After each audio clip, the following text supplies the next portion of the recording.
요한계시록 5장입니다. 요한계시록 5장.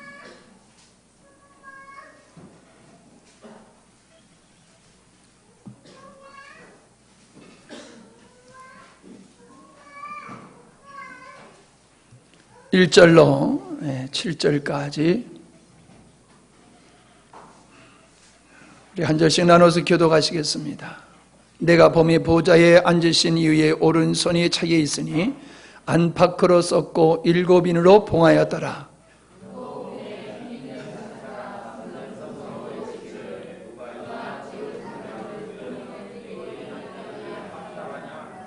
하늘 위에나 땅 위에나 땅 아래에 능히 책을 펴거나 보거나 할 리가 없더라.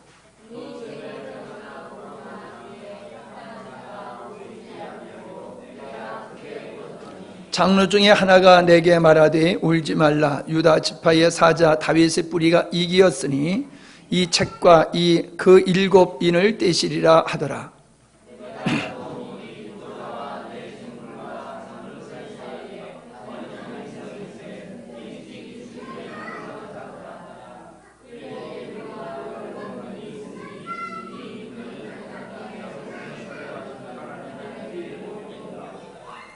어린 양이 나와서 보좌에 앉으신 이의 오른손에서 책을 취하시니라. 아멘. 7절까지만. 그 반주를 수요일 날은 우리 영진이 자매가 치도록 해요. 서로 이렇게 같이 섬기는 게 좋고 또 실력도 더 향상될 수 있고 그럴 수 있습니다. 지난 4장에는 창조주이신 하나님께 영광을 돌리는 완성된 그러한 하나님의 나라, 즉 천상의 교회의 모습을 우리가 살펴보았습니다. 하나님께서는 계획하신 창세 전에 계획하신 그 일들을 완벽하게 오차 없이 이루어 가시는 하나님이시고, 그런 하나님의 뜻이 완성되어졌을 때에 그 하나님의 뜻이 이루어진 하나님의 백성, 하나님의 나라, 교회, 또 하나님의 자녀, 그리스도의 신부, 이렇게 표현할 수 있는데, 이런 그 하나님을 영원토록 예배하는 자들이 결국 인류의 역사를 통해서 완성되어진 것을 우리가 4장에서 보았습니다. 이 4장이 굉장히 중요한 이유는, 물론 이제 뒤에 가서 9장에서 19장에서 어린 양의 혼인잔치가 나오고, 20장에서 천년 왕국 시대가 나오고, 21장에 나가서 새하늘 새 땅, 그 다음에 22장에 가서 완성된 하나님의 천국의 모습을 보여주는데, 이 4장에서 그 완성된 하나님의 나라, 천지 만물을 창조하신 그 의도가 완성되어서 그 하나님이 목적한 하나님의 백성들이 이제 영원토록 하나님을 예배하는 그런 모습을 우리가 4장에서 보게 된 것입니다. 그러니까 우리가 인류의 역사가 6,000년이다, 어떻게 되든지 간에 결국 하나님께서 하나님의 형상대로 인간을 지으시고, 하나님의 형상대로 지음받은 인간이 죄를 지음으로 말미암아 그 죄를 통해서 사망을 경험하고, 그 사망 가운데서 구원받는 이 구속의 사건을 통해서 구원받은 하나님의 백성들이 하나님의 선하심과 의로우심을 깨닫게 되어지고, 자발적으로 영원토록 하나님을 예배케 되어지는 그런 역사, 그것이 하나님이 천지 만물을 창조하신 의도다라고 하는 겁니다. 그래서 이 역사를 예수님께서 이 땅에 오셔서 완성하신 것이 우리가 십자가임을 우리가 알게 되어지는 거지요. 여기 보게 되어지면은, 우리 5장에 보게 되어지면은 보좌에 앉으신 이가 오른손에 오른손에 책을 들고 계시는 것을 보게 되어집니다. 자, 보좌에 앉아 있다. 이건 통치를 말씀하고 있는 거지요. 통치권을 가지는 그러한 통치자의 모습을 볼 수가 있습니다. 이것은 다시 얘기하면은 하나님께서는 당신의 주권을 가지시고 천지만물을 창조하셨다라고 하는 사실을 우리에게 보여주는 거지요. 그리고 하나님은 당신이 계획하신 바를 철저하게 당신께서 이루어 가고 계시는 분이다. 당신의 주권과 능력을 가지고 하나님께서 의도하신 일을 오차 없이 이루어 나가시는 그 하나님의 모습을 우리가 이 보좌에 앉으신 이 하나님의 모습을 통해서 우리가 알 수 있다라고 하는 것입니다. 건축을 하게 되어지면은 건축자들은 반드시 자기가 지을, 이 파리가 벌써부터 이렇게 난리네. 이게 설교하는데 파리가 와서 자꾸 이러면 신경 쓰여요. 그러니까 건축주는요, 내가 어떠한 집을 짓겠다라고 하는 생각을 갖게 되어지면은 그 이제 설계사가 건축주가 원하는 그러한 집을 설계를 하게 되어지고, 또 건축하는 사람들이 설계대로 이제 그 집을 짓게 되어지는 것을 보게 되어집니다. 이거 파리채 좀 찾아봐요. 안 되겠어요. 계속. 예.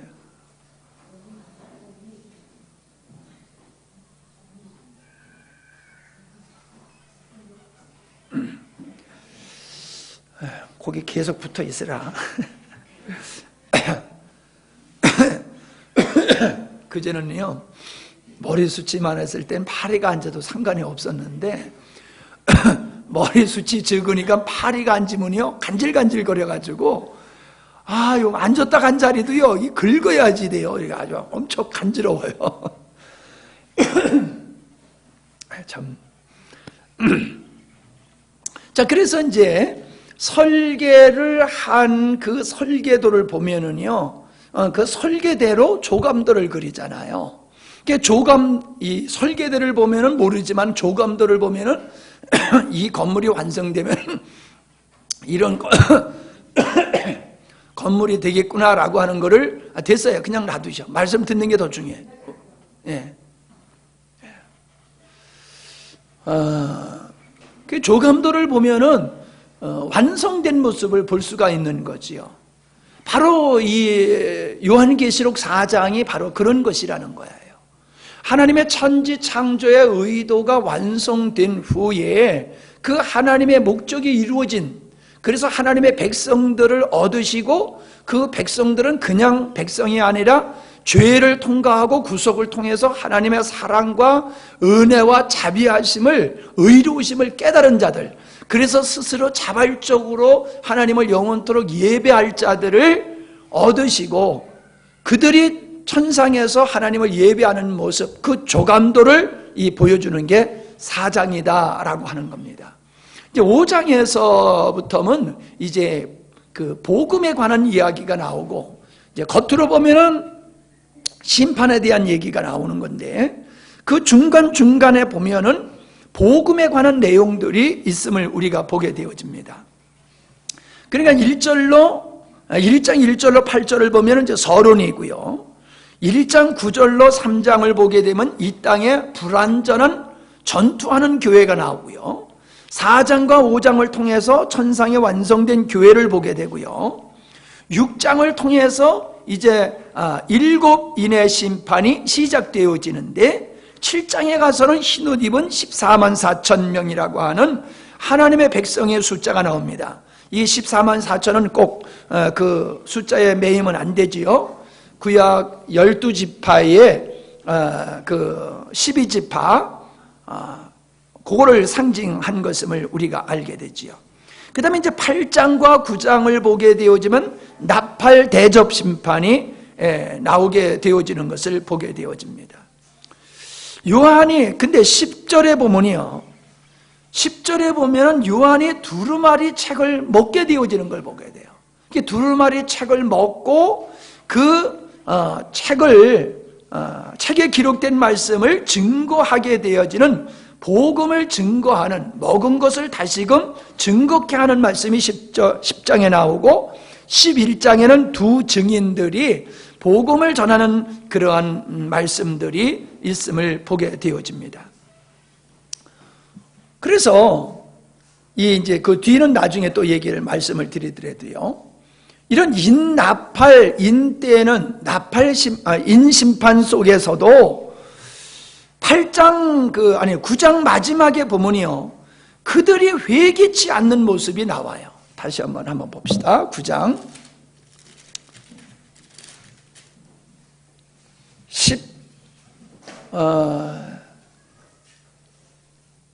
그 앞에 이제 심판에 대한 얘기가 쭉 나오는데, 그 심판에 대한 얘기가 쭉 나오면서 20절에 뭐라고 얘기하고 있냐면, 이 재앙에 죽지 않고 남은 사람은 그 손으로 행하는 일을 회개치 아니하고 오히려 여러 귀신과 또는 보거나 듣거나 다니거나 하지 못하는 금, 은, 동과 목석의 우상에게 절하고 또 그 살인과 복술과 음행과 도적질을 회개치 아니하더라. 여기 보면 심판을 받으면서 그들이 회개하는 것이 아니라 인심판, 인대접, 저주를 받으면서 그들은 도리어 완악하게 되어지는 그런 모습을 보게 되어집니다. 그런데 그런 와중에서도 교회는 회개하고 믿음을 갖게 되어지는 것을 보게 되지요.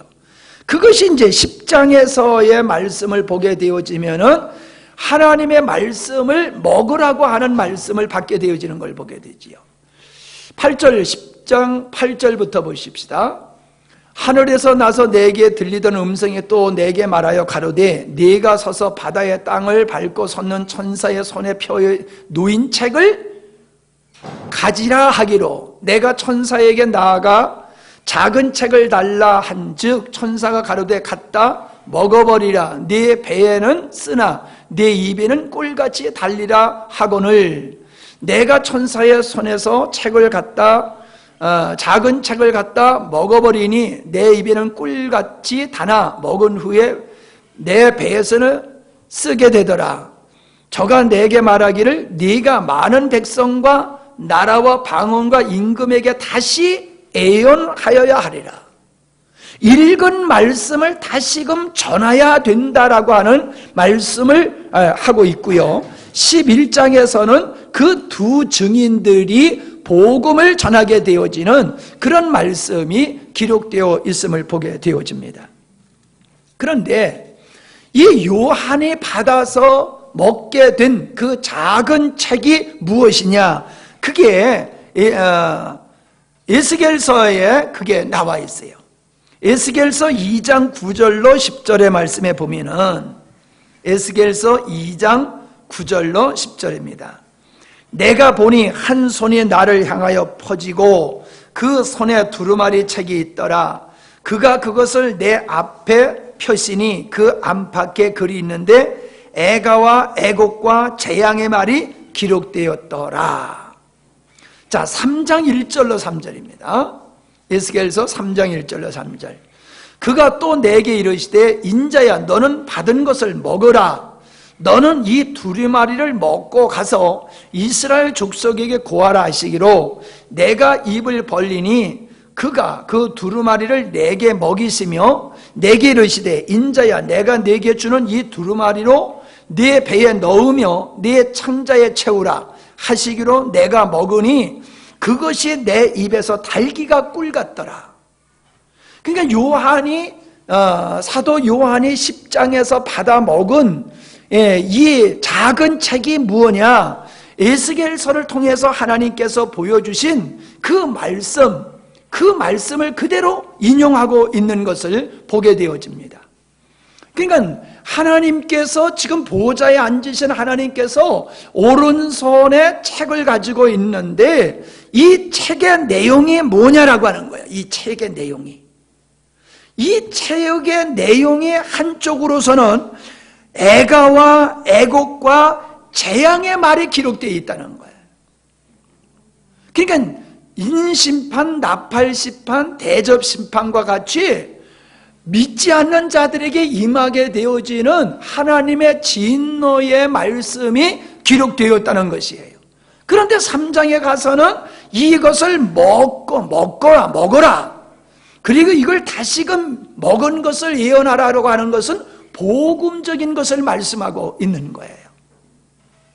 그러니까 요한계시록에는 이게 믿지 않는 자들에 대한 심판의 말씀이 본질이 아니라, 그것이 요한계시록에서 많은 양을 차지하고 있지만은 그것이 요한계시록의 본질이 아니라, 그러한 세상 가운데 있는 교회들에게 하나님의 복음이 선포되어졌을 때, 즉 하나님의 천지 만물을 창조하시기 전에 의도하시고, 그 의도하신 일이 예수 그리스도를 통해서 어떻게 그것이 완성되어지는가라고 하는 이 기록된 이 말씀을 요한에게 전하라는 거예요.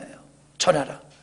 그래서 그들이 이 땅에서 고난과 역경을 겪고 있지만은, 그럼에도 불구하고 하나님의 교회는 영영할 것이며 반드시 이기고 승리하게 될 것이지만은, 교회를 핍박하는 땅에 속한 자들은 교회를 핍박해서 마치 자기들이 이긴 자와 같은 모습으로 살지 몰라도 그들은 이 땅에서 하나님의 저주를 받으며 살다가 그들은 영원한 불못에 들어갈 것이다 라고 하는 것을 보여주는 것이다 라고 하는 겁니다. 다니엘서나 에스겔서는 그 구약의 요한계시록이라고 보면은 됩니다. 구약의 묵시록, 그것이 다니엘서와 에스겔서라고 보면 되고요. 신약에서의 묵시록은 요한계시록이죠. 그래서 요한계시록은요, 뜬금없이 어떤 말씀이 나온 게 아니에요. 요한이 본 그 환상은 그가 처음 본 것이 아니라 실상은 이미 벌써 다니엘과 에스겔이 보았던 그 환상, 그 예언된 하나님의 계획을 그가 마지막 부분을 다시 보고 있는 거예요. 우리가 다니엘서 12장에 보면은 그 이제 시간이 많이 걸리니까는 다 읽지는 않겠지만은 12장 8절부터 보겠습니다. 12장 8절. 7절 볼까요? 이거 다 읽었으면 좋겠는데 그냥 다 읽읍시다. 다니엘서 12장 1절로 13절입니다. 그때에 내 민족을 호위하는 대군 미가엘이 일어날 것이요 또 환난이 있으리니 이는 개국 이래로 그때까지 없던 환난일 것이며 그때에 네 백성 중 무릇 책에 기록된 모든 자가 구원을 얻을 것이라. 땅의 티끌 가운데서 자는 자 중에 많이 깨어 영생을 얻는 자도 있겠고 수욕을 받아서 무궁히 부끄러움을 입을 자도 있을 것이며 3절 지혜 있는 자는 궁창의 빛과 같이 빛날 것이요 많은 사람을 옳은 대로 돌아오게 한 자는 별과 같이 영원토록 비치니라. 다니엘아 마지막 때까지 이 말을 간수하고 이 글을 봉합하라. 많은 사람이 빨리 왕래하며 지식이 더하리라. 나 다니엘이 본즉 다른 두 사람이 있어 하나는 강 이편 언덕에 섰고 하나는 강 저편 언덕에 섰더니 그 중에 하나가 세마포 옷을 입은 자 곧 강물 위에 있는 자에게 이르되 이 기사의 끝이 어느 때까지냐 하기로 내가 들은즉 그 세마포 옷을 입고 강물 위에 있는 자가 그 보좌 좌우 손을 들어 하늘을 향하여 영생하시는 자를 가리켜 맹세하여 가로되 반드시 한때 두때 반때를 지나서 성도의 권세가 다 깨어지기까지니 그렇게 되면 이 모든 일이 다 끝나리라 하더라. 내가 듣고도 깨닫지 못한지라. 내가 가로되 내 주여 이 모든 일이 결국이 어떻게 쌌나이까. 그가 가로되 다니엘아 갈지어다. 대저 이 말은 마지막 때까지 간수하고 봉합할 것임이니라. 많은 사람의 연단을 받아 스스로 정결케 하며 희게 할 것이나 악한 사람을 악을 행하리니 악한 자는 아무도 깨닫지 못하되 오직 지혜 있는 자는 깨달으리라. 매일 드리는 제사를 폐하며 멸망케 할 미운 물건을 세울 때부터 1290일을 지낼 것이요 기다려서 1335일까지 이르는 그 사람은 복이 있으리라. 너는 가서 마지막을 기다리라. 이는 네가 평안히 쉬다가 끝날에는 네 업을 누릴 것임이니라. 자, 뭔 말인지 모르겠지요? 그지요? 예, 이거를 금방 알면은 이거 큰일 나요. 모르는 게 당연해요. 근데 이 말씀의 요점은 그거예요. 다니엘에게 앞으로 될 일을 쭉 보여주면서 마지막에 될 일을 갖다가 간수하고 봉합하라 라고 얘기하고 있는 거예요. 마지막에 될 일. 하나님의 계획하심이 전짐적으로 이루어지는데 마지막 그 일이 완성될 그 마지막 부분은 그걸 간수하고 봉합하라, 오픈하지 말라는 거예요. 그런데 그것이 요한의 때에 와가지고 하나님의 계시한 바가 명확하게 드러나게 되는 거지요. 그것이 명확하게 드러나는 거예요. 그래서 다니엘서 8장 17절 19절에 보면 정한 때라고 얘기했고 26절에 보면은 여러 날 후라고 그렇게 말씀하고 있는 것을 보게 됩니다. 하나님의 계획하신 바는 정한 날이 되어지면은 반드시 그것이 이루어질 것이다. 근데 그 마지막을 가리켜서 여러 날 후에다 이렇게 말씀을 하고 있는 것입니다. 그러니까 다니엘에게 간수하고 봉합하라고 했던 그 말씀은 요한계시록 1장 1절에 반드시 속히 될 일, 그 반드시 속히 될 일에 말씀하고 있는 것이다 라고 하는 것을 우리가 알 수가 있습니다.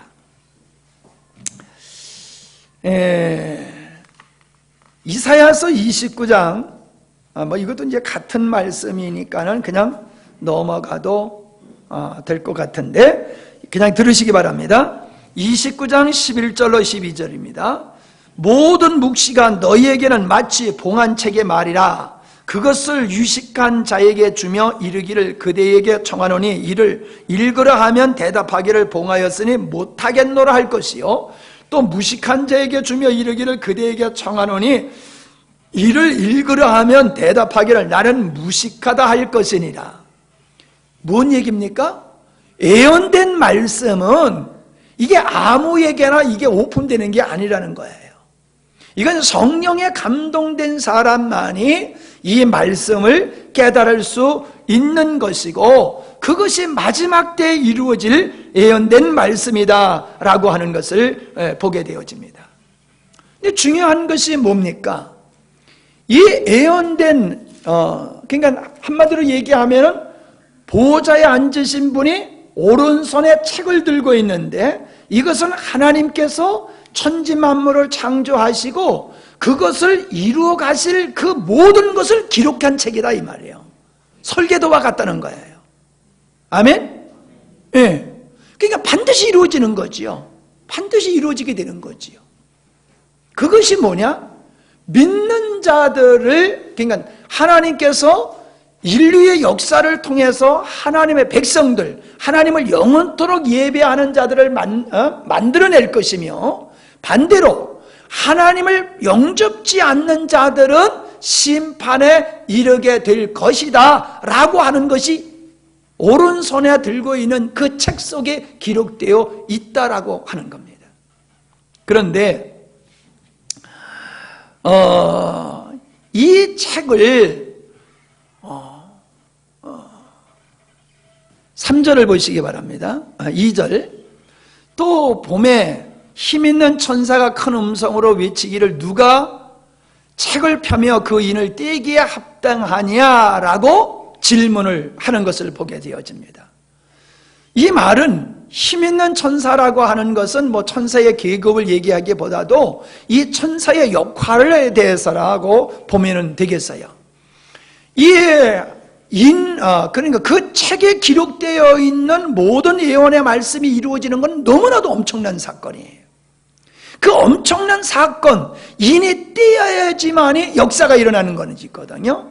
그러니까 이 고대에서는 계약서를 쓰게 되어지면은 안과 바깥으로, 안팎으로, 여기 1절에도 보면은 글이 안팎으로 기록되어 있다고 그랬죠. 안팎으로 기록되어 있고 7인으로 봉했다고 그랬는데, 그 당시에 계약서를 쓸 때는 그렇게 썼다고 그래요.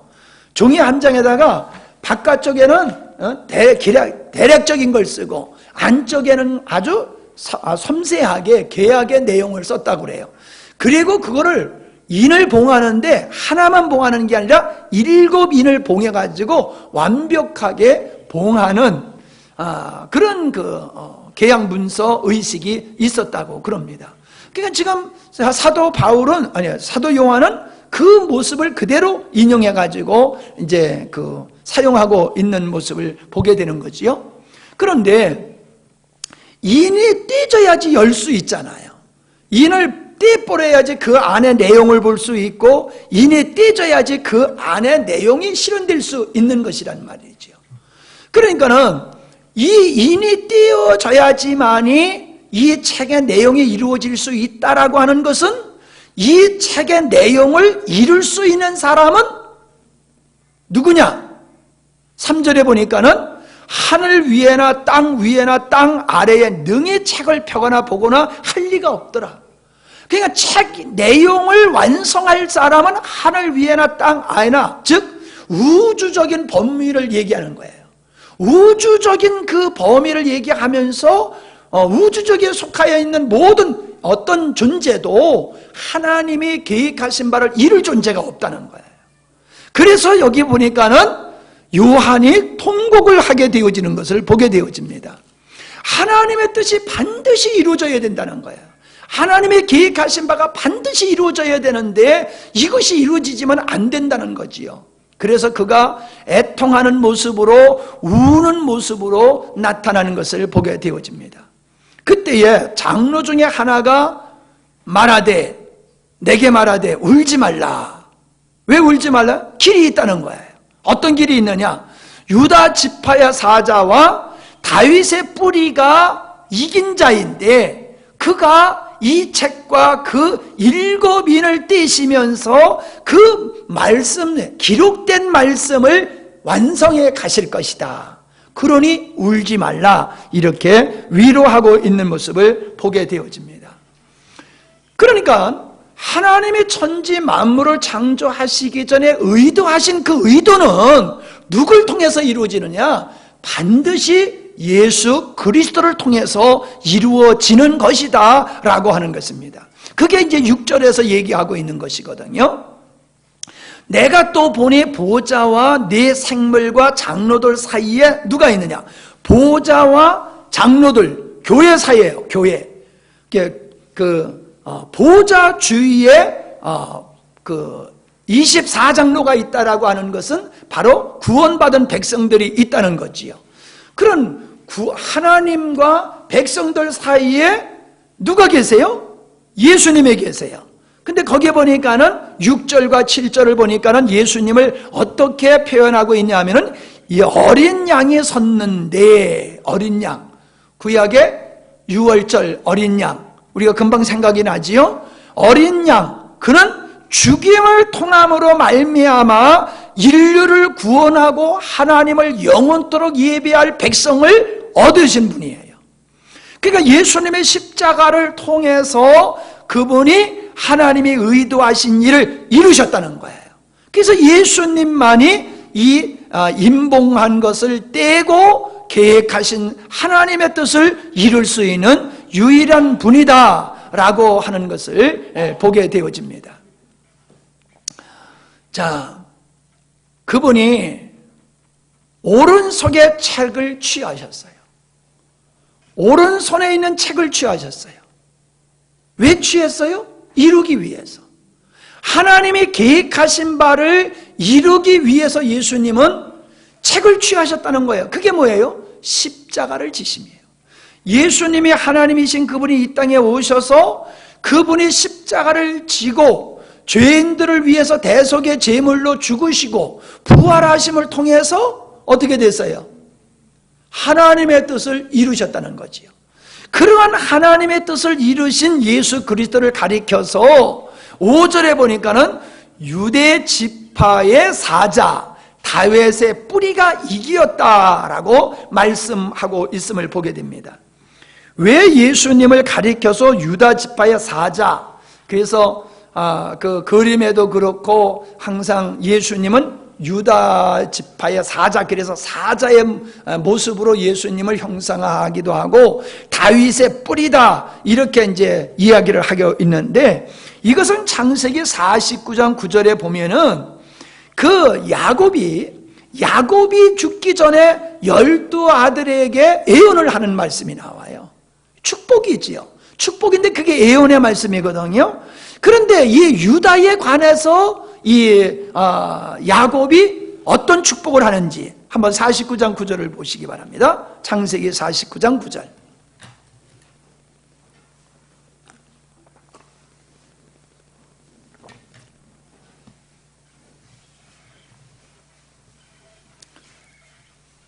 시작. 유다는 사자 새끼로다.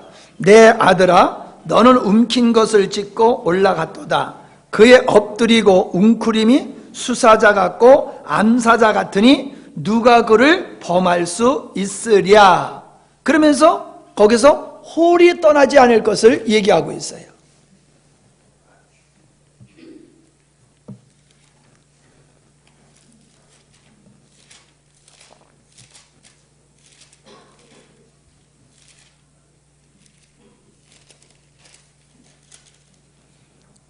(10절) 시작.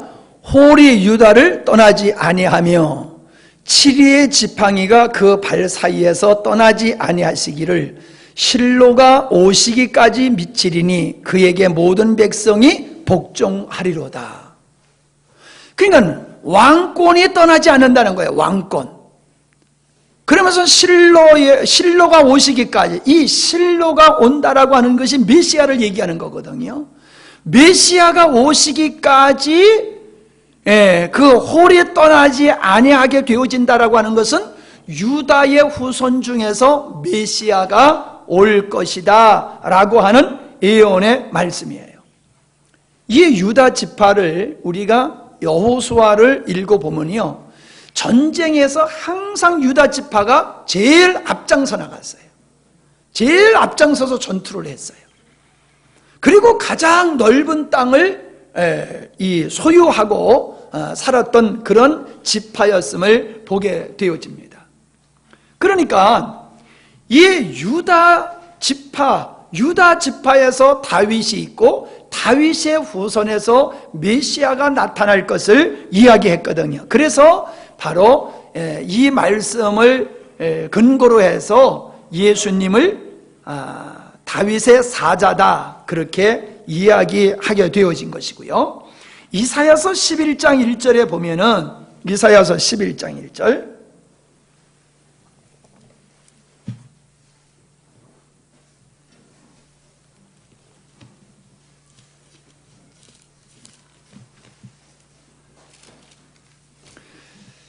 메시아 왕국에 대한 예언의 말씀이거든요.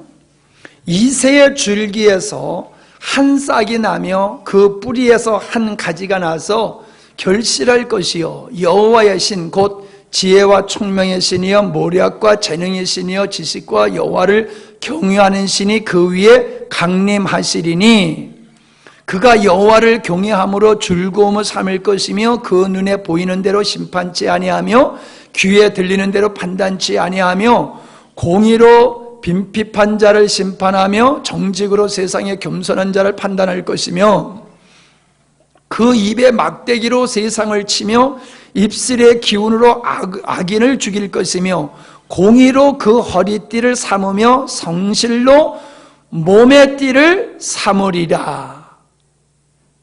계속 그 나오는 말씀이, 그 뒤에 나오는 말씀은 하나님의 나라에 대한 이야기를 하고 있고요. 자, 10절이요. 그 날에 이새의 뿌리에서 한 싹이 나서 만인의 기호로 설 것이요 열방이 그에게로 돌아오리니 그 거할 곳이 영화로우니라. 이 말씀은 뭐냐? 이새의 줄기에서 한 싹이 난다. 그 다윗의 아버지를 얘기하고 있는 거잖아요. 예. 그래서 이 이스라엘 사람들은요, 그냥 누구를 얘기할 때 그냥 얘기를 안 해요. 그 아버지를 가서 누구의 아들, 누구의 아버지, 그래서 누구를 항상 빗대 가지고 소개를 해요. 그러니까 다윗 그러지 아니하고 이새의 아들 이렇게 얘기해서 다윗을 표현하는 거예요. 그래서 우리식으로 하면 좀 헷갈려요. 어려워요. 그래서 이새의 아들이라고 하는 것은 곧 누구를 얘기하는 거냐? 바로 다윗을 얘기하는 거지요. 다윗의 자녀에서 메시아가 난다는 거예요. 그래서 다윗의 뿌리다 이렇게 이야기하는 것을 볼 수가 있습니다. 근데 요한계시록 5장 5절에 보면요, 다윗의 사자, 다윗의 뿌리에서 나신 이가 이기셨다라고 얘기를 하고 있어요. 이기셨다. 그 이기셨다라고 하는 것은 2장 3장에도 공이 나오는 이기는 자에게 이기는 자에게 이기는 자는 이런 말씀이 나오는데, 예수님께 그 동일한 단어를 사용하는 거예요. 예수님은 이기셨다라고 얘기하고 있어요. 예수님이 이기셨다라고 하는 것은 예수님께서 창조의 의도를 십자가에 못 박혀 죽으심으로 이루신 것, 그 이루심을 이기심으로 표현하고 있음을 보게 되어지는 것입니다. 그렇기 때문에 이기신 분이시기 때문에 사자로 얘기했을 때의 이김, 예수님께서 십자가에 죽으시고 부활하심으로 하나님의 뜻을 완성하신 것을 다윗의 사자로서 이김으로 표현하고 있음을 보게 되어지는 것인데, 예수님이 이기셨다는 이야기를 왜 하고 있느냐? 예수님만이 그 책의 인을 떼실 수 있는 근거가 된다는 거예요. 누구나 그걸 뗄 수 있고 누구나 그것을 이룰 수 있는 존재는 없다는 거지요. 누구만이 할 수 있느냐? 바로 십자가에서 아버지의 뜻을 이룬 그분만이 마지막에 하나님께서 계획하심을 완성해 가실 수 있는 분이다라고 하는 거예요.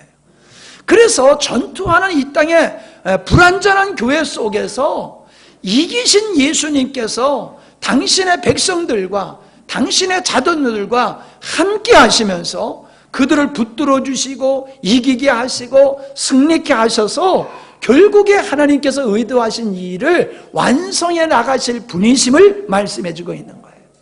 우리를 도우시고 하나님의 뜻을 이루어 나가시는 예수 그리스도는 실패한 자가 아니라 이기신 자다라고 하는 것을 우리에게 보여주고 있는 겁니다. 근데 이제 마지막으로 우리가 살펴보고자 하는 것은, 왜 복음이 선포되어지는 곳에 이런 하나님의 심판의 사건, 인심판, 나팔심판, 대접심판이라고 하는 이 하나님의 진노 심판이 기록되어 있느냐라고 하는 거예요. 여러분, 구원이라고 하는 것은 항상 사랑과 은혜만 오는 게 아니에요. 구원이라고 하는 것은 하나님의 구원의 사건을 받아들이는 사람에게는 그 구원의 사건이 하나님의 사랑과 축복이지만은, 이걸 받아들이지 않는 자에게는 하나님의 구원의 역사는 반대로 그들에겐 심판이 되어지는 거예요. 그래서 예수님이 이 땅에 오심은 구원받은 자에게는 영광의 사건이 되지만은 구원받지 않는 자에게는 이것이 하나님의 무서운 진노가 되기 때문에 산과 바위를 향해서 나를 하나님의 얼굴에서, 어린 양의 얼굴에서 나를 좀 감추어 달라, 가리워 달라고 호소하게 되어지는 것을 보게 되어집니다. 그러니까 하나님의 공의로운 역사는 하나님의 백성들에겐 축복이지만은 하나님의 말씀을 받아들이지 않는 자들에게는 그 하나님의 말씀이 도리어 그들에게 저주가 되어지는 거예요. 우리가 복음을 받아들이고 복음대로 살아가는 것이 축복이지, 복음을 듣고 복음을 받아들이지 않거나 복음을 받아들인 후에도 우리가 복음대로 살아가지 아니하면은 그건 더 우리에게 불행한 것이 되는 거예요. 그래서 성경은 우리에게 뭐라고 말씀하고 있습니까? 많이 받은 자에게 많은 걸 요구한다는 거예요. 우리가 하나님의 은혜를 많이 입었기 때문에 우리는 그 하나님의 은혜로 하나님의 말씀을 이루는 삶을 살아가야 되는 것이 성도의 삶이라는 거예요. 그런데 우리가 하나님의 말씀을 받고도 그 말씀대로 안 산다라고 하는 것은 거기에 대한 더 큰 책임 추궁이 온다는 거예요. 그래서 모르는 자에게는 하나님께서 더 많은 걸 요구하지 않는다는 거예요. 모르기 때문에. 물론 그렇다고 해서 어떤 책임이 모면된다는 얘기는 아니에요. 주님께서 우리에게 하시는 말씀은 모르고 죄를 짓는 거하고 알면서도 죄를 짓는 것은 다르다는 거예요. 하나님은 모르고 죄를 짓는 자에게보다는 알고 죄를 짓는 자에게 더 준엄하신 하나님인 것을 보여주게 됩니다. 그래서 심판이 어디서부터 이루어지냐면은 제단에서부터 이루어진다고 그랬어요. 제단에서부터 이루어진다는 게 뭘까요? 저는 이렇게 생각해요. 복음을 전하는 목회자에게서부터 심판이 준엄하게 임할 것이라는 거지요. 하나님의 말씀을 선포하는 목회자가, 하나님의 말씀을 대하는 선지자가 말씀을 바로 전하고 그 말씀대로 살아가야지 마땅한데, 거짓말을 외치고 진리를 자기 이익의 도구로 삼는 이 바리새인과 거짓 선지자들 같은 사람에게는 하나님이 그냥 넘어가지 아니하시고 반드시 책임을 준엄하게 물으신다는 거지요. 여러분, 이것은 정말로 우리가 귀한 복음을 받은 것에 대한 기쁨으로만 있어서는 아니 됩니다. 우리가 귀한 진리, 십자가 복음을 받았다고 하는 우리들은 그만큼 책임이 더 크다는 거예요. 그만큼 우리는 이 생명이신 그리스도로 살아감으로 말미암아 복음이 우리 삶의 실제가 되어야 된다는 거예요. 복음이 그냥 이론으로만, 말만, 교리로만 외쳐지는 것은 주님이 원치를 않는 거예요. 우리에게 진리를 깨닫게 하시고 은혜를 주시면 우리로 하여금 생명의 법을 쫓아서 그 복음대로 살고 이 복음의 잔 증인의 삶을 살기를 우리 주님이 원하시는 거예요. 그것이 은혜를 더 주신 거예요. 우리는 더 받았기 때문에 더 많은 것으로 하나님께 영광을 돌려야 되는 게 마땅한 거예요. 그런데 우리가 그렇게 많이 받았음에도 불구하고 하나님의 원하시는 열매를 맺지 않는다라고 하면은 더 책임 추궁이 우리에게 돌아온다라고 하는 겁니다. 그래서 복음이라고 하는 것은 양면성이 있다는 거예요. 믿는 자에게는 구원이고 믿지 않는 자에게는 저주라는 거예요. 이 두 가지 중에 하나예요.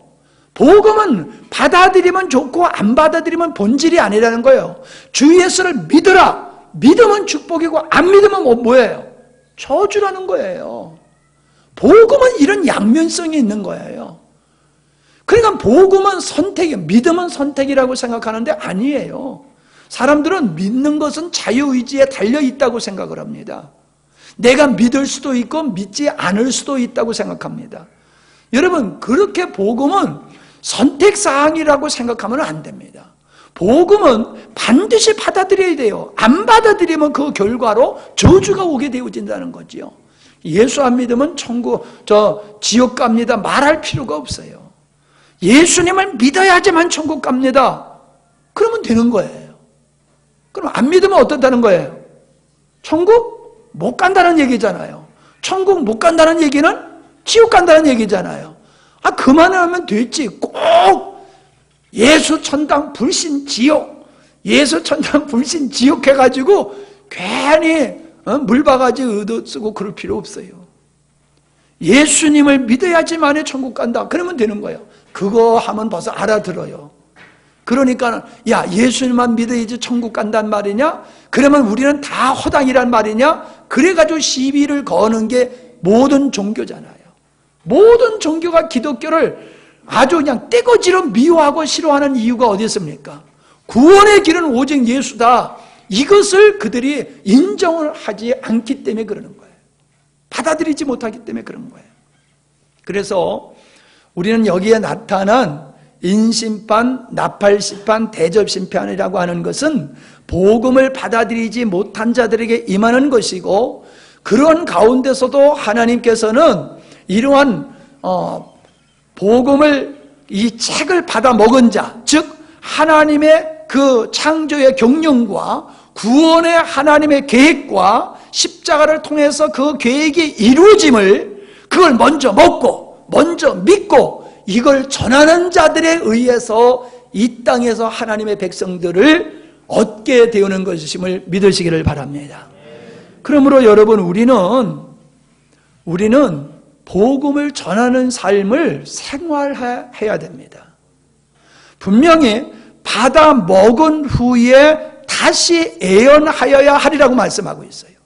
이 말씀은 우리가 복음을 받아들인 후에 전파해야 된다는 의미예요. 먹고만 있으면 안 된다는 거예요. 입에서는 다나 먹고 나니까 배에는 쓰다라고 얘기를 하고 있지요. 여러분, 하나님의 말씀은, 그 말씀은 우리 옛사람을 아프게 합니다. 괴롭힙니다. 좌우의 날섬과 같아서 그 말씀이 우리의 신비를 찌릅니다. 그래서 회개를 만들어내게 되는 거예요. 하나님의 말씀은 정말로 꿀송이와 같이 단 거지만은 그 말씀을 실현하는 데 있어서는 쓴 맛과 같은 고난이 따르게 된다는 거지요. 그래도 우리는 그 먹은 말씀을 전해야 된다는 거예요. 애원해야 된다는 거예요.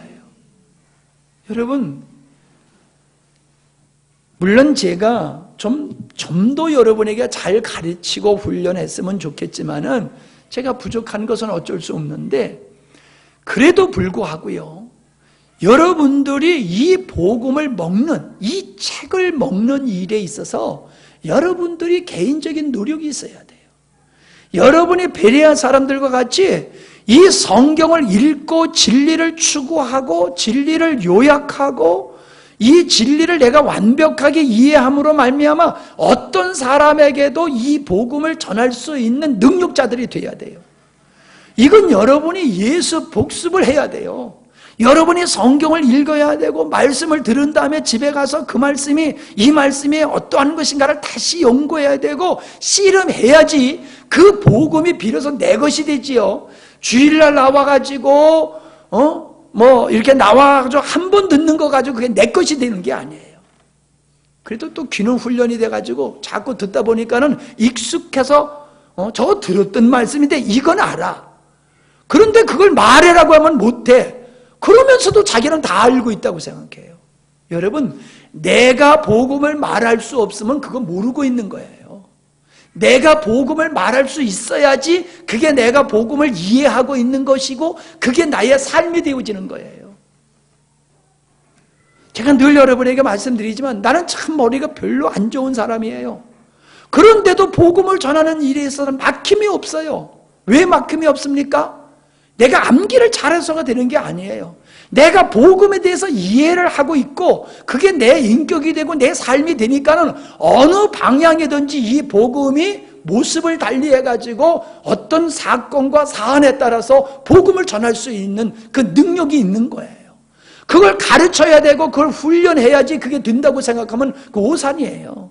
절대로 그렇게 되는 게 아니에요. 배우고 훈련한 사람은 그대로는 할 수 있을 거예요. 근데 사안이 바뀌어지고 상황이 그 환경이 달라지면요 못해요. 그래서 우리는 예수님께서 취하신 이 책, 요한이 받아먹은 이 책, 반드시 속히 이루어질 이 책에 대해서 우리는 능한 자가 되어야 될 줄 믿습니다. 그게 실력 있는 성도예요. 은사가 있어서 실력이 아니에요. 절대로 저는 은사를 소중히 여기는 사람입니다. 이 개혁주의 신학 사람들은 이 은사와 성령의 능력에 대해서 소홀히 여겨요. 그러나 저는 그렇지 않아요. 말씀 속에서는 철저히 개혁주의 신학을 내가 가고 있더라고요. 그러면서도 불구하고 성령의 역사하심에 대해서 나는 분명히 믿고 또 추구하고 있고 내 사역 속에서 그거를 적용하고 있어요. 여러분, 말씀이 전부인 것은 틀림없습니다. 그러나 이 말씀이 말씀되는 데 있어서는 성령의 역사하심이 반드시 따라야 될 줄 믿습니다. 여러분들이 추구해야 돼요. 여러분이 추구하지 아니하면은 그냥 익숙한 말씀이 되지, 그것이 내 삶의 실제가 되거나 그 말씀을 다른 사람에게, 내가 먹은 것을 다른 사람에게 다시금 예언할 수 있는 실력자가 안 돼요. 우리 교회는 그런 실력자들이 되기를 바랍니다. 특별히 우리 수요일 날 모이시는 여러분들만큼이라도 정말로 말씀, 이 주님이 취하신 이 말씀에 능하신 여러분들이 되시기를 바랍니다. 아멘. 기도하시겠습니다. 감사합니다. 하나님, 사장에서 완성된 하나님의 교회, 영원토록 하나님을 예비하는 그 백성들을 보게 하시고 이제 그런 백성들이 어떻게 이루어지는 것인가를 보좌에 앉으신 하나님의 오른손에 들려있는 이 책의 표짐을 통해서 그것이 완성되어져 가고 성취되어져 감을 우리에게 보게 하신 하나님, 앞으로 계속된 이 말씀 연구 속에서 진리가 우리들에게 깊이 깨달아지게 하시고 이해되게 하여 주시옵시며 이 말씀을 먹은 후로 우리가 그대로 살고 그대로 전할 수 있는 귀한 삶이 되게 하여 주시옵소서. 예수님의 이름으로 기도하옵나이다. 아멘.